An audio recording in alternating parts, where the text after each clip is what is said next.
જો પાકા લાયસન્સ માટે અમદાવાદમાં આરટીઓમાં આવતીકાલે કેટલીક 20 માર્ચમાં ટેસ્ટ આપવા જવાનું આયોજન કરી રહ્યા છો કે તે માંડી વાળજો અને નવી એરપોર્ટમાં લઈને તે પડશે તે છે ટેસ્ટ આપવા જશો તે ખોટો ધક્કો થઈ રહ્યો છે અને વાહન ચાલકો માટે લાયસન્સ મેળવવામાં ચૂક્યું છે અને ભેદભાવ જેટલું કઠિન છે કે જો પાકા લાયસન્સ માટે અમદાવાદમાં આરટીઓમાં આવતીકાલે 20 માર્ચ અને ટેસ્ટ આપવા જવાના હોય તો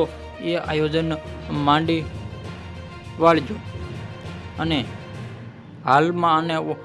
ઓટોમેટિક ડ્રાઇવિંગ ટેસ્ટમાં ટ્રેક ધરાવતી તમારા કેસરીઓમાં ખાતે ડ્રાઇવિંગ લાયસન્સ ટેસ્ટ સેવામાં ખોરવાઈ તમામ અરજીઓને ટેસ્ટ ઓપરેટમાં અન્ય દિવસો માટે આયોજિત કરાય છે.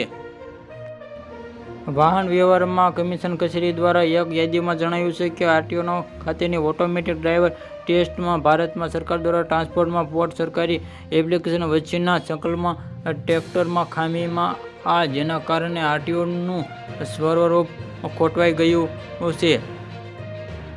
પ્રથમવાર એવું બન્યું છે કે સળંગ 5 દિવસ સુધીમાં આરટીઓનું સર્વર ઠપ રહ્યું છે અને જેના કારણે 60,000થી વધુ લોકોને અસર થઈને ખાસ કરીને જ લોકોના કાચા લાયસન્સમાં સમય મર્યાદા પૂરી થશે. જો તે લોકો લાયસન્સ રિન્યૂ માટે ધક્કા ખાઈ રહ્યા છે કે આરટીઓનો વિભાગ દ્વારા એક પાર થયેલા કાચા લાયસન્સમાં રિન્યૂ કરી આપવા માટે જાહેરાત કરાઈ નથી.